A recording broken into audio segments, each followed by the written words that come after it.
uh, concerning rapists in the country, Nigeria, I think the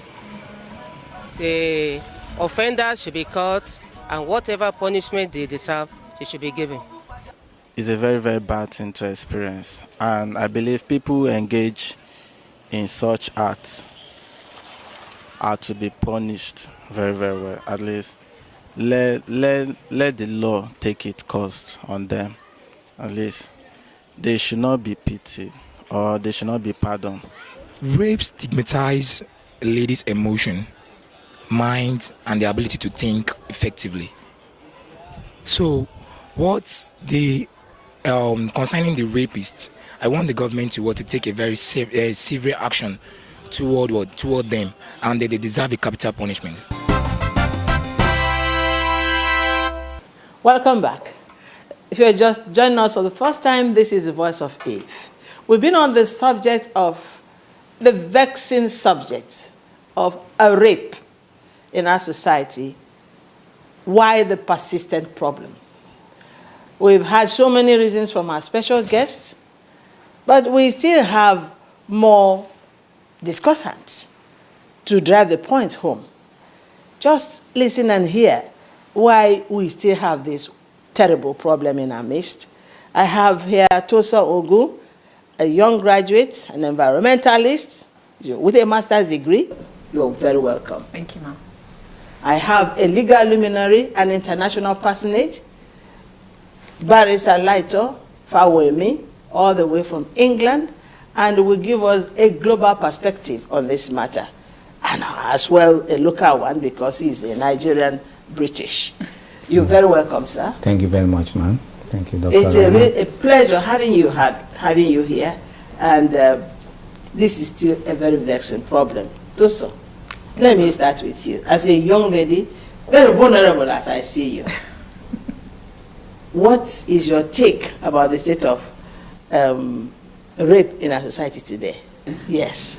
What we see out there is young men who don't have control. I think this is the first time that one is coming up. Yes. Men who do not have control. They don't have self-control. Self-control, because that's what I see at the root of rape, a lack of self-control. Whatever the urges are, whatever the needs are at that particular time, it can be curbed. It can be managed without saying it's the way the woman looks, it's the way the woman dressed, it's one thing or the other. Whatever the feelings are, it can be managed. But what we see here are young men, old men who just lack self-control. I think I like that. I think our viewers should be interested in this. So for the first time since the discussion, we are getting at a psychological deficiency of lack of self-regulation, self-control. Well, we'll take it on. I see a barrister, if I were me here, you're looking and wondering whether this is real. You, an international person, can you apply generally the problem of lack of self-control as a causative factor of the persistence of rape?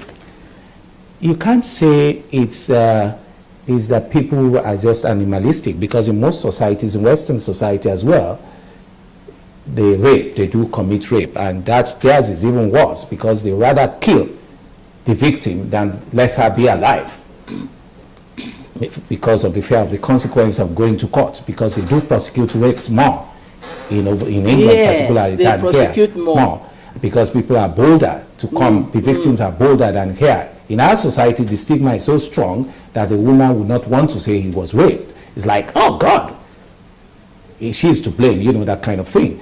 So basically, there are a lot of things attached to rape.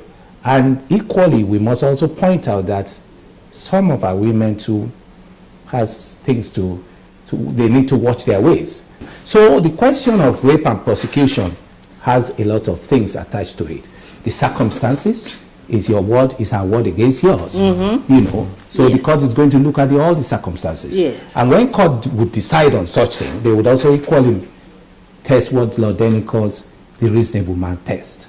That is, what would a reasonable man test? Okay. Is a reasonable man. What will a reasonable man do in the circumstances of having a woman close to you, in the circumstances, or what will, it's just called reasonable man test. in the circumstances, a girl being at a particular space, inviting a woman, a man invited her to unworthy places, and she goes there, that kind of thing. So basically, while the stigma stops people in our society in Nigeria, stops a lot of people that are raped every day.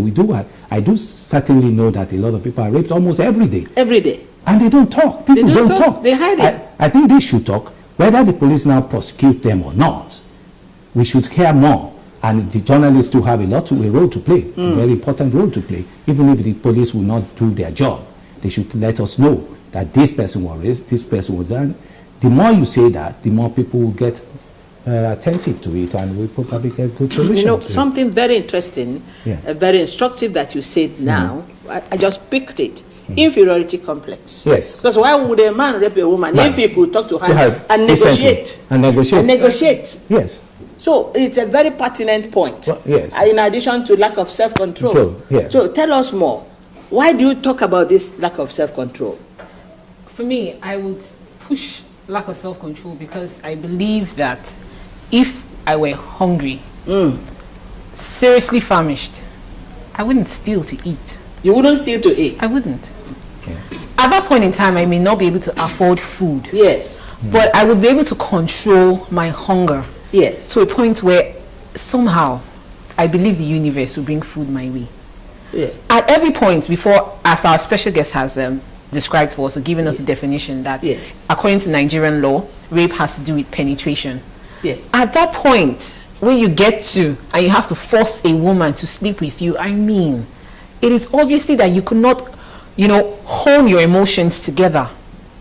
Because it's more devastating for the woman who was forced into giving up her pride. It's more devastating for the woman than for the man. You pick up yourself, you pick up yourself, you wear your trousers and you go back. The woman is left with her pride. She's in shambles because that's her body, that's her temple. So I believe that for a man to open up himself and sleep with another woman, yes, a lot of other factors are involved. But one thing that I hold is that at that point in time, you couldn't control yourself, no matter what I did. Is it only control himself, which is physical, or even lack of morality? Yes, that has to. In fact, that is one of the major things. Because, for example, because there's an incident in Benin of a friend of mine who was going home from school. It rained. It rained, and so she was soaked, and that was her assailant's. That was the reason he gave her. It's cold. It's the weather for two, and you just happen to be on the road. It's not an excuse. It's not an excuse. So even if your wife is far away, yes, it's your morals, it's your belief in God and in what is right or wrong that will tell you, no, I can't do this. I think you can rest it there. The issues of rape should be talked about more freely by victims and those who suspect that it has happened anywhere. I think there should be more alertness and more response to it. Barrister Fawemi, what is your closing remark? Like she said, I think everybody should be open. Everybody should see it as a challenge. A challenge to everybody to make sure that this thing don't happen too often. Women should talk. Rape victims should talk. Yes. The press men should make sure we hear about it every day. The police they have a major role to play, because it's a criminal offense. In civil matter, a lawyer can really do a lot. But in criminal offense, it's the job of the police to bring those kind of criminal offense into court of law. So we depend on the police to do their job and listen more to the victims and see what we can be done. Because so now major participants should be the police and the press, because the press is a very powerful instrument. Yes. And the more we talk about it here, that's we are getting somewhere. Yes. More enlightenment, more police, it's messing up our reputation and portraying us in bad light. Thank you all for your wonderful contributions. Thank you very much, ma'am. Well, viewers, you have seen it all. You have heard it all. A rape is an undesirable menace that needs to be urgently stamped out or at least reduced in our society. The brand Nigeria can do with less incidents of rape. Thank you all for watching. I am Dr. Violet Arede.